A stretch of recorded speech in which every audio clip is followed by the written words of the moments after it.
So welcome everybody. Really happy to have you join us today for this webinar on activist approaches to educational gardening.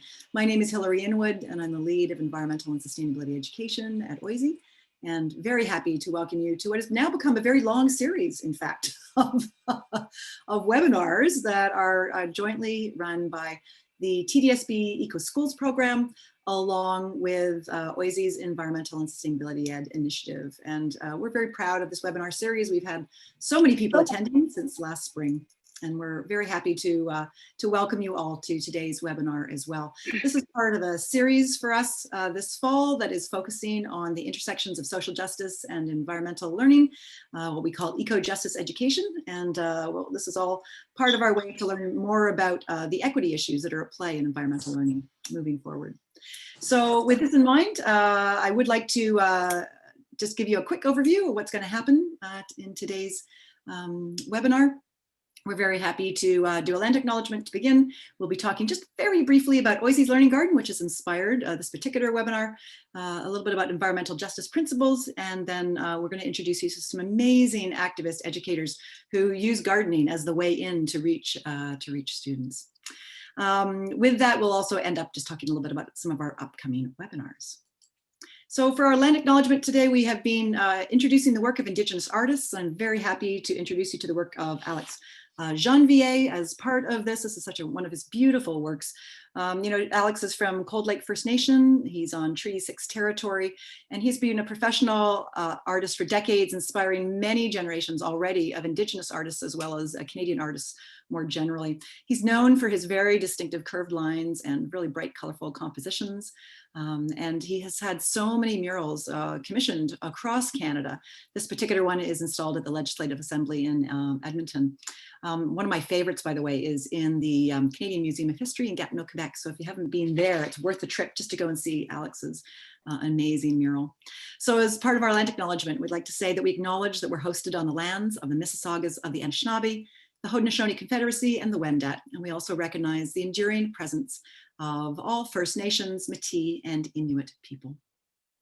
Certainly, just a brief reminder that land acknowledgements really are just the beginning of a reminder to us that we are always on a path of learning more about the Indigenous people who have been on our land for millennia, and that this should just be the start of our learning journey and not the end. So I'm very proud to be one of the co-founders of the OISE Community Learning Garden. And I have to tell you that this garden, right from its inception 6 years ago, was funded by TD Friends of the Environment Foundation.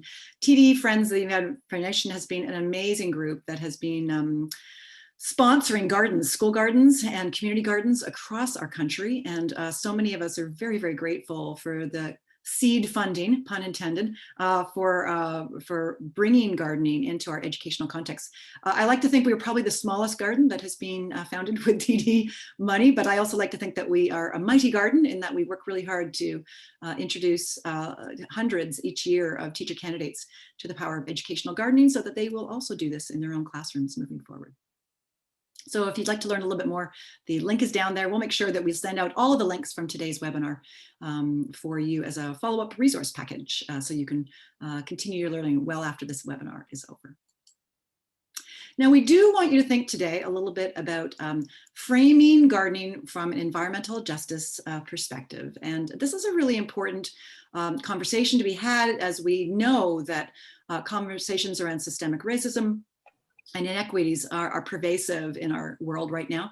And gardening is no different from that in many ways, as is any undertaking of education. So I just want to very briefly introduce you to some of the principles that came out of the first National People of Color Environmental Leadership Summit back in '91. This happened a long time ago, but yet it seems that we really have really becoming a little bit more aware in environmental learning circles about not only racism and discrimination that happens in environmental learning, but some of the ways that we have not maybe covered as many bases as we should have in the past. So just a few of these principles, and these are really well worth looking up. Again, we'll send you the link as part of the resource package, but that's really based on the premise that we believe that all living beings should have an equitable, healthy, and sustainable world in which to live. All of us, whether we are human, whether we are plants or animals or insects, have a fundamental right to clean air, clean water, land and food to sustain us. And as humans, we absolutely need to become more aware of the need for an ethical, balanced, and responsible use of land. Certainly Indigenous peoples through land-based learning have been doing that for a long time. So we have a lot to learn from our Indigenous colleagues, no doubt. Education absolutely must emphasize social justice and environmental principles as we move forward. And part of that, of course, is an appreciation of diverse cultural perspectives. So we've tried our best through our webinars that you'll be experiencing this fall. Should you choose to join them, that there'll be a multitude of different voices that are involved in the work that we're doing and the amazing work that's happening around environmental learning and environmental justice right now. So with that in mind, I'm going to turn this over to Georgia Hinton. And Georgia, I'm very lucky to be working with this year. Georgia is a second year student from our MT program, our Masters of Teaching program at OISE. She is helping to coordinate our learning garden at OISE. And she is doing research herself into land-based learning as well as decolonizing environmental education. So Georgia's going to pop into the webinar in a couple of instances today to talk to us about some of the folks in the States who have been doing some amazing work around activist approaches to gardening. So Georgia, can I ask you to introduce us to Will Allen? Thank you so much, Hillary, of course. As you can see, this is Will Allen. Will is the director of Growing Power, an urban farming project born out of Milwaukee. And Will really wanted to do something about the racial inequalities experienced by Black youth that he saw happening in his community. And so after retiring after a long professional career as a basketball player, Will eventually bought a farm with two distinct priorities. First, he really wanted to compost, and two, he really wanted to develop youth mentorship programming through farming. And so this particular farm, through its infrastructure, which included wooden composting boxes, aquaponics, and a number of fish farms, in conjunction with the social programs that he held, it really helped to create this holistic community for low-income youth in schools. And this was a really successful project for youth, as Growing Power worked with the local juvenile system, both to train and rehabilitate the children who are at risk in his community. A common way that Will would intervene is by organizing what he called a flower explosion, where he and his students would plant flowers on vacant lots where violence and drug use would often occur in his neighborhood. And so many students from local schools and community programs gained a valuable and rich education at his farm, where they learned how to read and how to write, all while canning veggies in a local, authentic, and really sustainable way. I want to play a video right now of Will that tells about how he really set a strong foundation for this kind of activist work in education. Thank you so much, Georgia. You know, Will has been one of those really impressive people over time that that has really done amazing work. And this, keep in mind that when he talks about being an urban farmer, it really is in a densely populated urban area. So he was really one of the foundational people in the States who's been doing this work. This is a great quote from him. We're not just growing food, we're growing community. And I think that's true for many of us who work in connections to educational gardening, is that we really do feel that the community that we build is super important to the educational piece that happens in activist approaches. So with that in mind, we want to introduce you to a more local set of examples. And we're very pleased to welcome two teachers from Don Mills Collegiate Institute this afternoon. I'd like to introduce you to Ben Gross, and Ben's the ACL of History and Social Sciences at Don Mills, and Dan Kunanec is the ACL in Emerging Green Technology and Environmental Stewardship. So we're very happy to welcome both of you with us today, and thanks for sharing a little bit about the incredible work you're doing at Don Mills.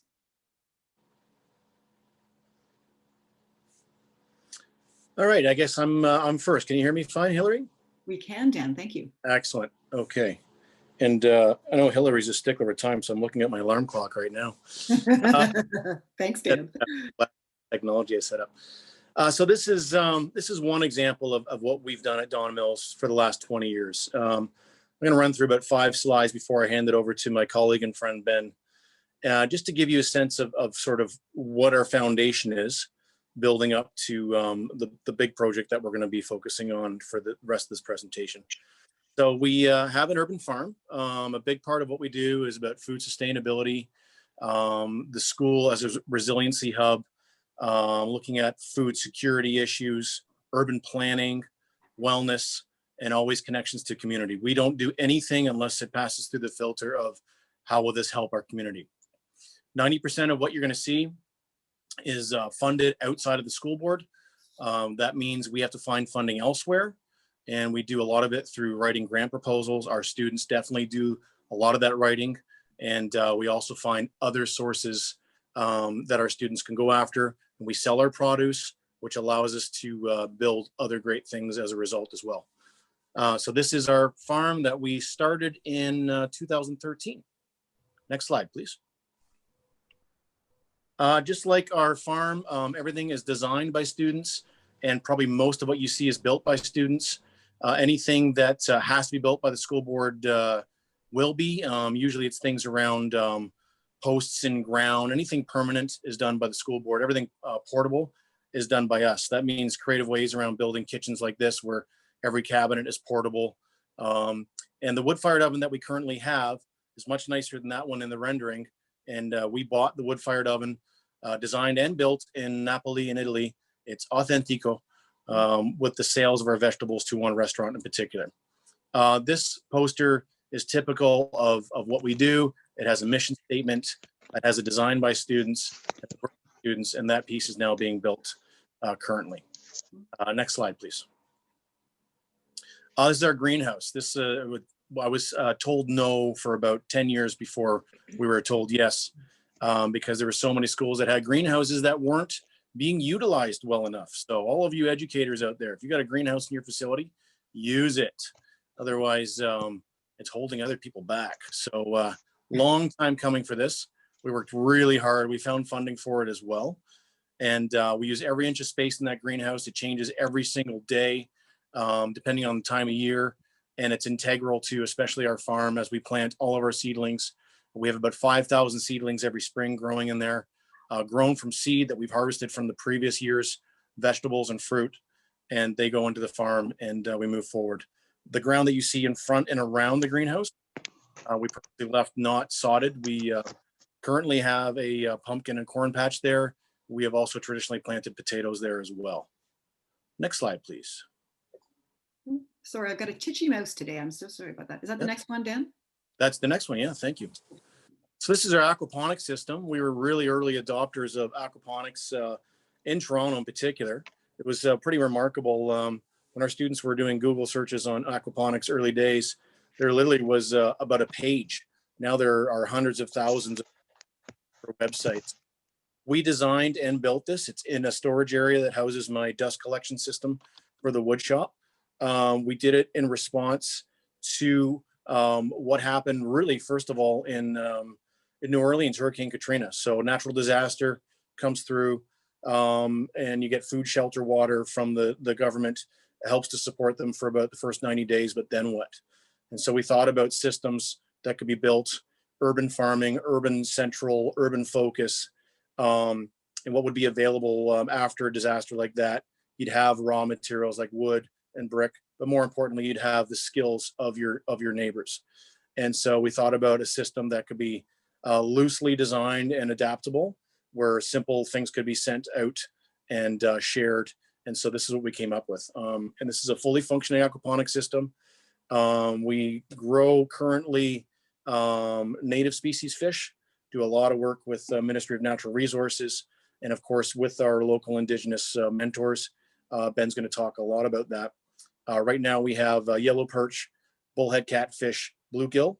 Most importantly, right now, I think the species I'm most fascinated by is manuman, so local traditional wild rice, a key staple to some of our local traditional Indigenous groups. Next slide, please. Always pushing forward. We just planted a 40-tree orchard at the front of the school. So like I said, we're very urban. We like to use every inch of space we can because that's the reality. That's something that's very important to us. We also have pawpaws in there, a very important plant to our local Indigenous groups. And of course, on the hill there, what do you see?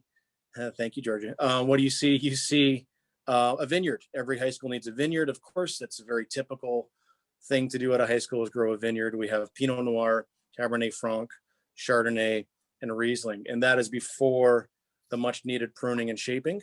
For both these projects and the farm, we had lots of volunteers this summer once COVID regulations started to loosen a bit. And Georgia is one of them. Thank you very much, Georgia. There's lots of OISE students and York students, and some of my ex-students who are now local police officers came and volunteered to spend a lot of time helping out. So this is all about community. It's all about city. It's really, really important. But what's probably the most important for what we've been doing is what next. And that is connections to our local Indigenous groups. I'm going to let Ben take it from here and start with relationship building on the next slide. Thank you, my friend Ben. Thanks, Dan. Is my mic working okay? It is. Perfect. So I am the ACL of Social and Global Studies, which is history, humanities, social sciences. So the connection to, urban farming or gardening might not seem so clear. It's something that I've always grown up with. I grew up on a farm in Manitoba, and I had a large garden and all that kind of stuff, a lot of sustainability at home. When I moved to the city, that didn't really exist for me. And then when I got to Don Mills, that started to sort of be reinvigorated with my relationship with Dan. And one of the things I'd been looking for was, there's a lot of push in social science history circles to teach with and about Indigenous people. A lot of times what that ends up being is discussions of what has been done to Indigenous people in the past and present, particularly focusing on residential schools. And we do all those things in our courses, but I wanted to also have positive focuses to talk about Indigenous civilization and culture and technology in positive ways, to understand myself and with students, all of those things that were and are still positive about Indigenous people. And so in collaboration with Dan, we started exploring ways that we could do cross-curricular work between particularly my senior social science courses, my equity and social justice class, world cultures class, some of our anthropology, sociology, psychology courses, and his senior courses to do some of this work, integrating and learning from Indigenous knowledge and ways of being into both of our courses. And so this is where ideas like Land as First Teacher starts to come up, and it's really been great changing the way we do things. So what you see here is with the medallion on his chest there, that's Alan Colley, the Indigenous mentor we do most of our gardening work with.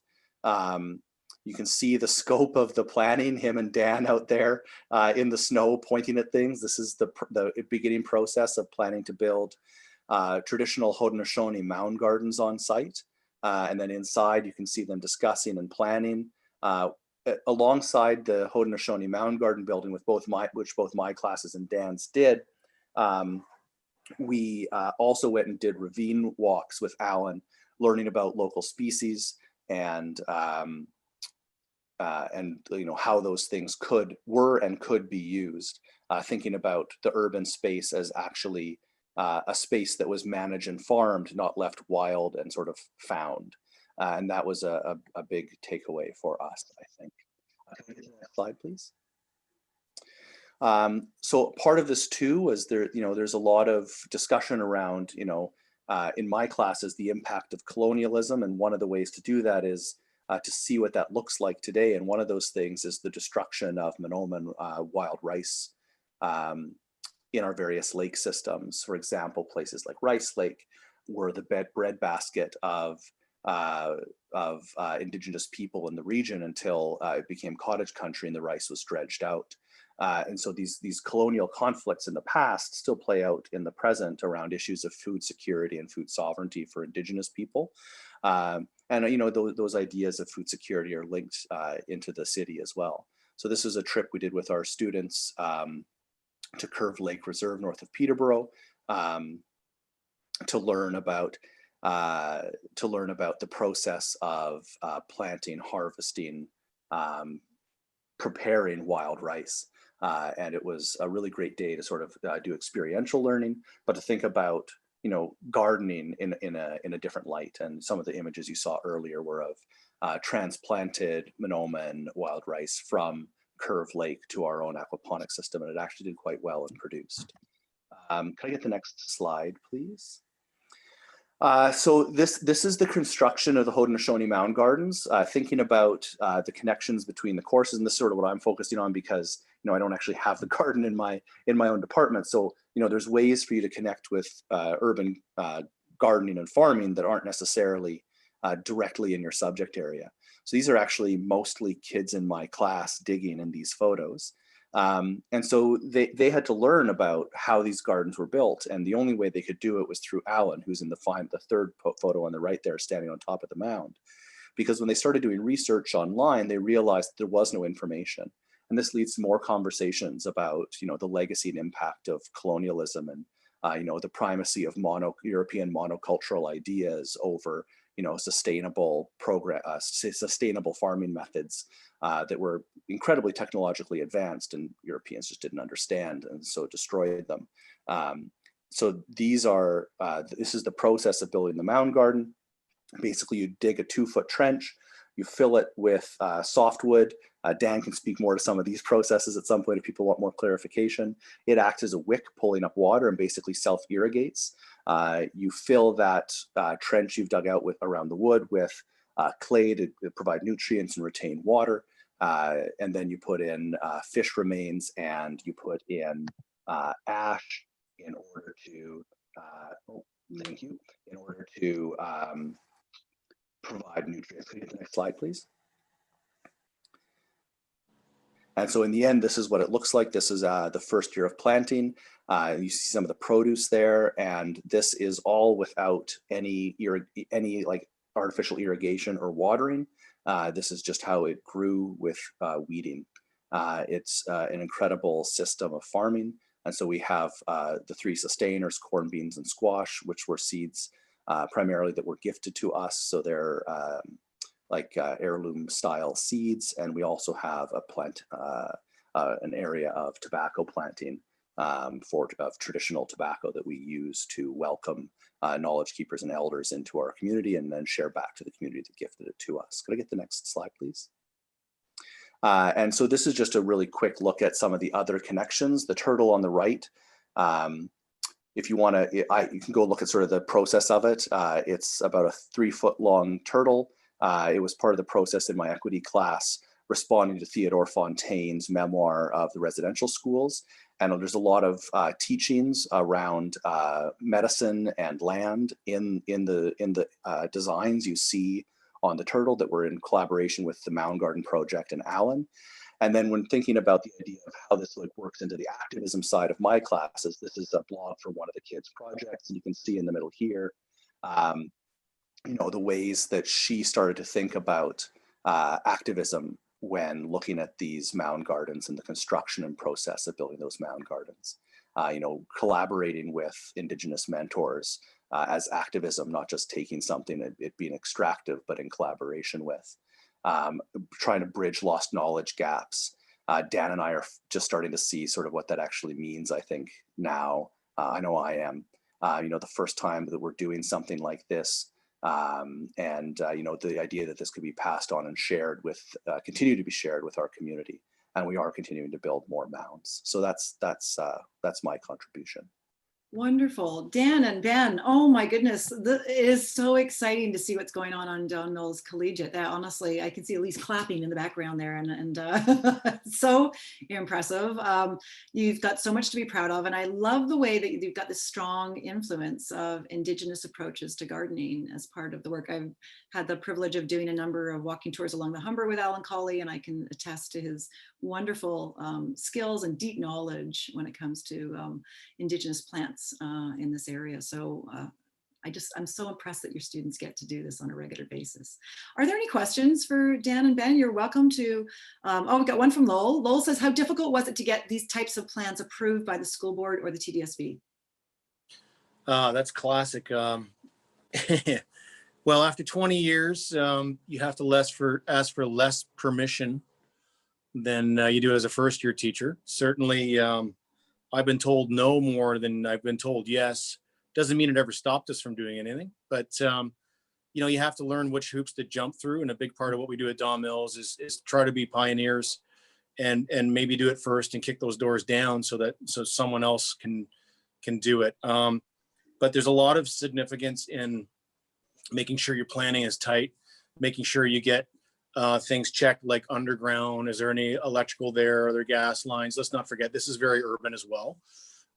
Even though I think it's safe to say that based on the flats where we are compared to the Don River, there's a very good possibility that at one point there were Haudenosaunee Mound Gardens on this very site because of where we exist. But we are in an urban setting now. So we have to make sure that we look at our distances, we look at our fence line structures, we look at spacing from trees, we talk to grounds crews and that they can cut grass around it, that it looks good, that we don't have any issues with neighbors complaining. Those are the realities. And then we do the best job that we can. And so think about all those complaints you might have before you get them. And don't get angry about it because they're real, they exist, and plan to them and include your students in that. That's the power of it. The students are great at making those decisions and suggestions. And so it's just design process. That's Thank really you very much, Dan. I've had a good question about COVID, but I'm actually going to hold it off till the end so I can get all of our presenters to address it in their gardens, because I think that's a really fascinating question. Thank you, Maha. And we'll return to that shortly. Okay, so Georgia, you're going to introduce us to another gardener from the States who does community gardening. Absolutely, thank you.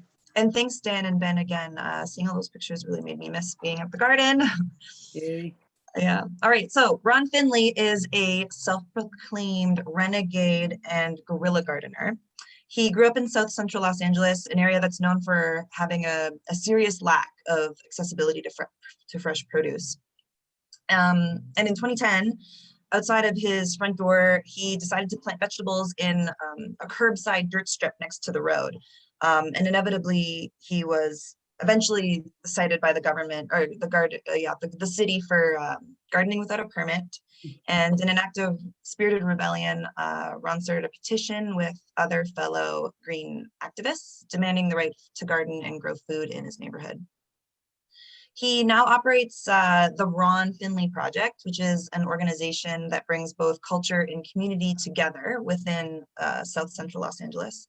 And he was inspired by the success from changing policy by growing food in his own home curbside.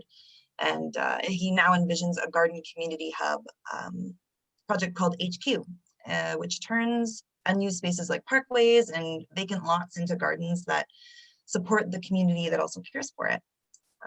And so soon HQ will be a space to learn about nutrition and teaches students about the act of growing and knowing and sharing fresh grown food through what he calls guerrilla gardening.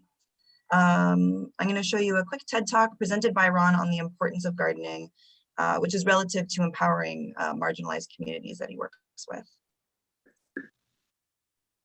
To change the community, you have to change the composition of the soil. We are the soil. You'd be surprised how kids are affected by this. Gardening is the most therapeutic and defiant act you can do, especially in the inner city. Plus you get strawberries.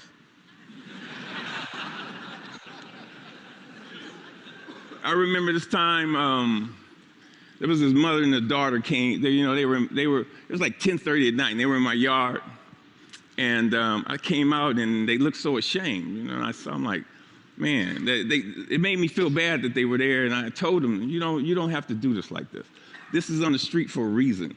It made me feel ashamed to see people that was this close to me that was hungry. And this only reinforced why I do this. And people ask me, Finn, aren't you afraid people are gonna steal your food?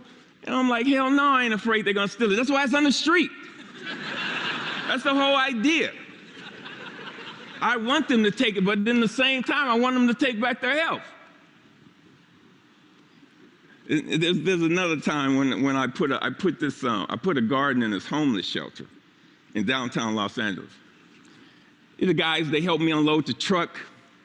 It was cool. And they just shared the stories about how this affected them and how they used to plant with their mother and their grandmother. And it was just cool to see how this changed them if it was only for that one moment.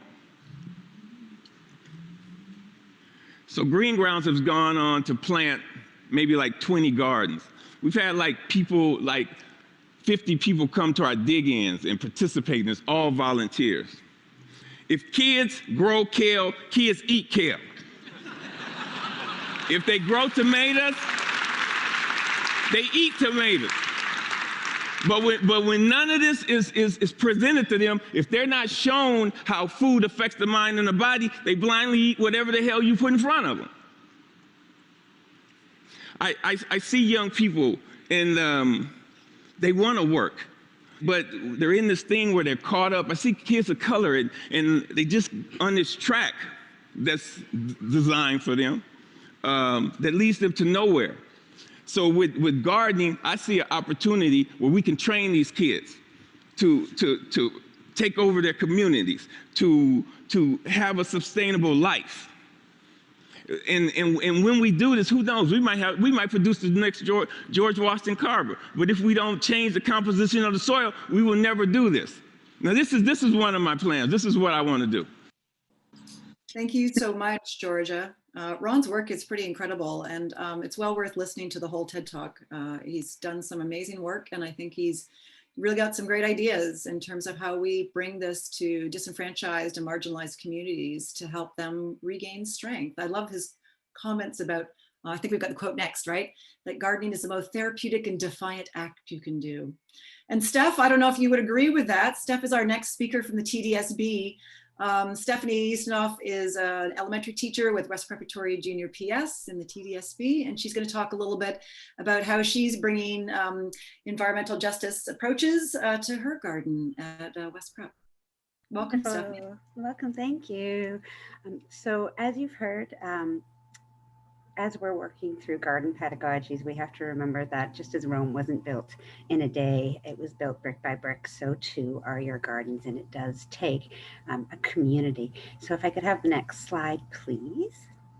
One of the foundational bricks that I found really important for creating a community that really digs into land sovereignty would be to look at your land acknowledgement. And I've partnered with, in Toronto, the Urban Indigenous Education Centre, as well as the Native Canadian Council in Toronto, to really look at the power of language in our land acknowledgement, particularly because we're working in an elementary school and we wanted the kids to really understand what the land acknowledgement meant. And so while working with some colleagues and discussing this with some of our Indigenous leads from outside of the school community, we really wanted to focus on the idea of sharing and caring for the land. And that's kind of been a theme that has really worked in our school.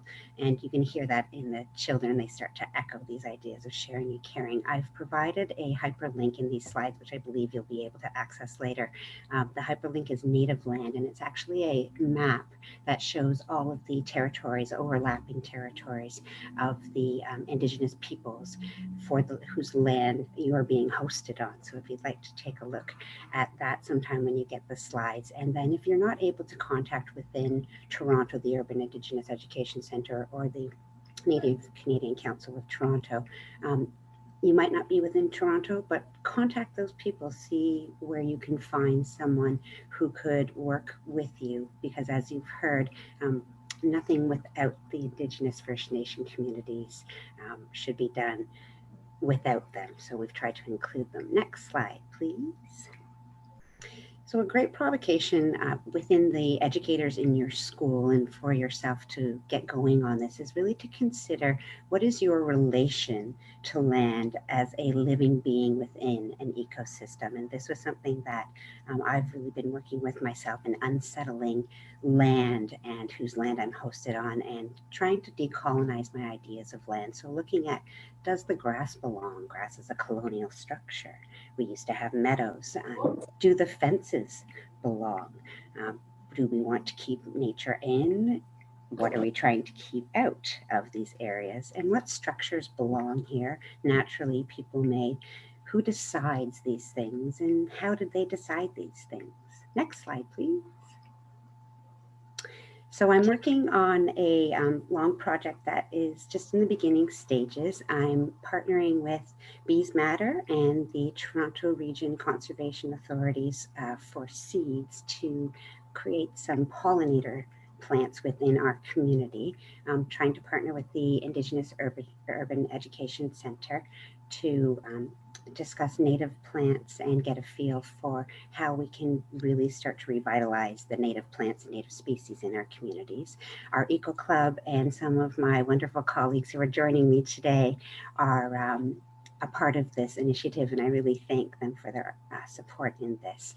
In the future, we're hoping to partner with Inner City Angels, which is a arts connection program, so that they can help us to create signage and do some more activist awareness within the community for the Indigenous species that we will be revitalizing in the community. And our ultimate goal in the end is we're hoping to work towards an endorsement from Bee City Schools in Toronto. Will be the second Bee City School in the Toronto District School. And furthermore to that, I'm hoping to promote this outside and grow more community gardens so that we can get a Butterfly Way project endorsement from the David Suzuki Foundation. Next slide, please. So this year I really started looking into some activist gardening inquiries with my classroom, and we're kind of looking at what is a community, who is in our school community and outside community in terms of the general people factors, your age, your gender, your heritage, and who belongs, who decides, as well as who is represented and who may be missing or unheard, and trying to promote some more voice and some more presence in those areas of marginalized communities. So we've just started kind of cleaning up our grounds in the schoolyard and going for walks. There is a local park that I partner with. COVID has made that a little bit difficult at this time. So we've just kind of been sticking to our areas, weeding, doing some planting in our own gardens, and I'm going to start doing some sit spot observations so that students are beginning to look not just in their people communities, but really starting to observe what's going on in the animal communities and the plant communities that surround our school areas. Next slide, please. So here's a provocation for our students. We've talked a little bit about what belongs in our community. We have a picture of a dandelion, a skunk, and a bee. And so we like to use this provocation to kind of dig into, well, why are these animals important, or why are these plants important in our community? What purpose do they serve? How can we serve them so that they can serve our community as well? Next slide. Here's what we're really looking for. We're trying to build accountability and responsibility for the shared land that we do reside on. Looking at the connections, here we have all of us connected to land, and humans are very much so interconnected, and with the pollinating plants and the pollinating animals. So looking at how are these living beings interconnected? How do they depend on each other to survive? And how can we care and protect all of the living beings in our shared community? And again, we're trying to echo the sharing and the caring of our community that we want to uphold in our land acknowledgements. Next slide, please. So here we have a great provocation. Many of you have probably got wasps that are buzzing around your garbage cans right now. And as many of our students and even teachers are warning children about the wasps, we can use this as a way to engage children into looking at, well, what structures belong? Here we have a wasp home. And does this structure belong? Who decides whether it belongs? And how will we decide how it belongs in there? And generating some empathy towards animals that have already existed and that are a part of our ecosystem. Next slide. So here we have some learning goals in case you need to go to your principal with some learning goals. They are built off of the growing success. We can gain and demonstrate knowledge of interconnectivity between plants, insects, other animals, and human activities. We can gain, show, and understand the positive and the negative human impacts on native plants and animal species. And I really want to stress the positive impacts and really celebrating those, because we don't want to give children any doom and gloom without any glory, that they're doing best. We're going to explore our thinking of belonging and community through our connections to land and more than human living beings. We are going to have the students communicate their understandings to advocate for our garden revitalization and to increase the native plant and animal species. And we want to apply their knowledge of all they've learned in this gardening project, whether it be Eco Club or in classroom initiatives themselves, so that we can make some signage and implement some of our strategies to go towards our B-City application. Next slide, please. Here are some really easy ways to get started, particularly during COVID. Citizen Science has a great living plant lesson where children can take plants and actually hold them close to their bodies so that they are getting heat and that they're aware of the sunlight and the water that their plant will need. We can transfer these into jars at this time and start some investigations with reading into diaries of a worm, as well as creating a vermicomposter that you can use some of this soil to go into your garden, and the kids get a real kick out of creating soil that they can actually plant with. Next slide, please. Here we have an easy pollination lesson. I know that some people would prefer not to use food, as food scarcity and food waste might be an issue. So something like using paint would be great for this activity, or if you wanted to use natural dyes, blueberries, pomegranates, things like that. Please do make sure that you're wearing clothing that can get stained on those days. Next slide, please. Here we have an existing vegetable garden that some of the other teachers in my school do take care of, where we have had the Three Sisters crops in there. We have mint that goes in there to make lovely mint refreshers. We just kind of rotate what we're feeling, what we're learning about. Different classes will use it at different times, but we do all like to go in and tend to it together as a community. On the right-hand side is a small patch of dirt that I'm hoping will be a beginning to our pollinator project. Next slide. So I've listed a few success factors for you in here. Your administrators and your caretakers are going to be some of the key people that you'll need to ask for support and develop some plans. There'll be some materials, and as Hillary may have already mentioned, TD Canada Friends of the Environment is a great place to start for getting some monies towards that. Student community participation year round. We'll have to think about summer watering, but I know that Isaac Crosby at Evergreen Brickworks has a wonderful system for irrigation, and I've also learned about mound gardening today, which is a little less time consuming and a little less stressful on summer maintenance for you. Other than that, looking at how we can make sure we have healthy, thriving land and how we can support and advocate for that, as well as upholding our list of commitments that we will be making in the future when we can get Eco Club going again for our B-City application. Next slide. So I've just listed a few future things that we're really looking forward to in our planning, ways to celebrate, ways to become a part of different communities that are working towards activist gardening. And that's about it for me. Thank you very much. Fantastic, Steph. I also love the really deep connections you're making to Indigenous learning. So thank you for that. It's really lovely to see how you're working with elementary students in that regard, which sits in contrast to what Dan and Ben are doing at Don Mills Collegiate, which is kind of interesting. So, so any questions for Steph before we move on? Pop them up in the chat if you have any. I know that I can ask maybe the three of you at this point. The question we had earlier from Maha was around what's going on with the pandemic? How is that influencing or affecting your gardening at this point in time? And you're on mute. For us, I'll be real quick and then Dan can respond, or you know, if whatever works out. But for us, a big issue is that, as was said before, like nothing about Indigenous people without them. So we're trying not to be extractive and sort of taking what we learned and then just doing it ourselves. So we do everything in collaboration with Allen. So we've just been trying to figure out, and we finally did get permission to have Allen outside only at the school. So that sort of slowed us down and trying to get stuff started this year, just trying to make sure we're still doing things in a good way. Thank you, Ben. Yeah. And Steph, did you want to add to that?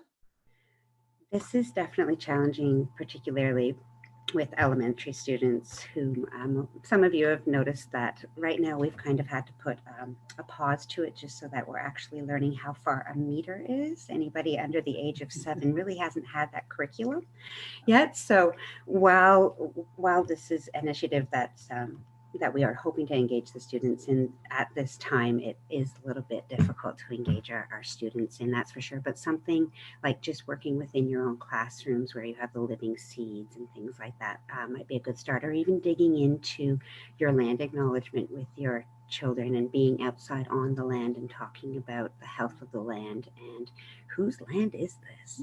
Yeah, that's a great start too, Steph. And Dan, did you want to just answer that question, or did Ben cover it okay? Oh, Dan, can I get you to put your microphone on, please? How about that? You're on. Yeah. Look at me learning. I'm good with shovel.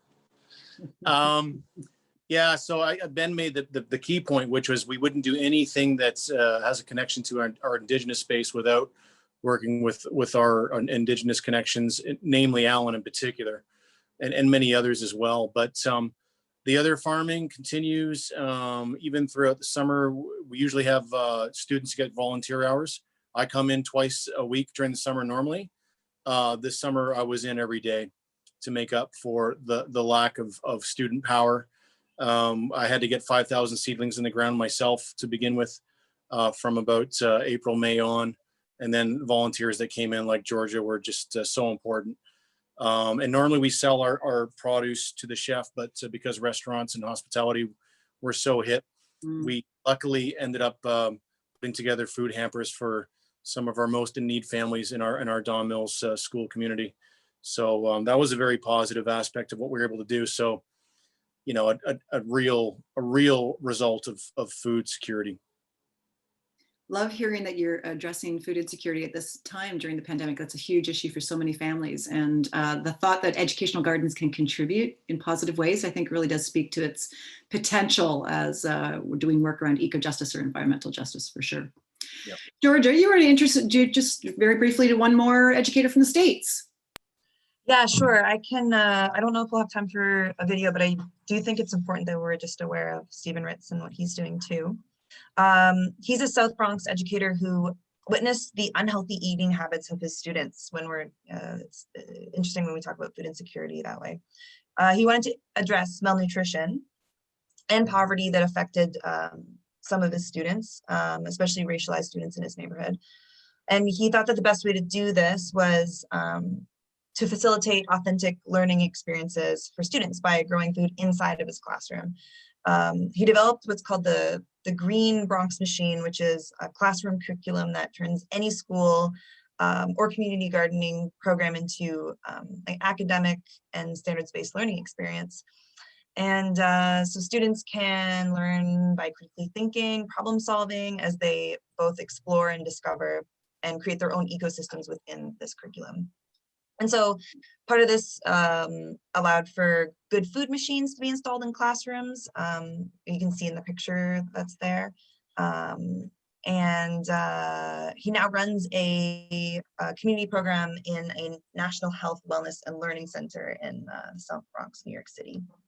Thank you so much, George. And you're right, we're a little shy on time to show the video, but if you haven't seen Stephen Ritz's TED Talk, I can highly recommend it. He's got a wonderful sense of humor. I can see why he's a very successful educator with his students. We were really lucky, thanks to the generosity of Food Share, to have a couple of the good food machines, as we call them here in Toronto, which come out of his organization, growing in Ryerson, PS, in the TDSB K-8 school, as well as one in our OISE library. And they're a whole lot of fun, I've got to admit. I was very lucky to have students again who helped to maintain these machines and who could harvest some of the produce off of it. So they really are amazing. If you find you've got one of those, that would be a great way to do some gardening inside during the pandemic for sure. Yeah. We will send out the links to all of the videos so you can watch them in their entirety. A special thank you to Georgia for pulling all of that information about our US activist gardeners together. And I will just highlight Stephen's quote to end up here, that kids should not have to leave their community to live, to learn, and to earn in a better one, because Stephen's really stressed the development of professional skills, of work skills for students in marginalized neighborhoods as part of the gardening efforts that he does in his community, which is really wonderful. Can I give a huge thank you, please, to a number of people for today's webinar, certainly to Dan, to Stephanie, and to Ben for joining us and telling us a little bit about their incredible gardens that they're working with and the really in-depth learning they're doing that relates to environmental justice as part of that. Can I also give a thanks to Chris Metropolis, who I'm embarrassed to say I forgot to welcome. Originally, Chris is with us from the Eco Schools team, and we're really thrilled to have him here today. He's also going to be working on the recording, so all of the work that goes on behind the scenes has in part thanks to him. And also a thanks, please, to Georgia Hinton and to Elise Kennedy, who also always helps to facilitate these webinars, which is amazing.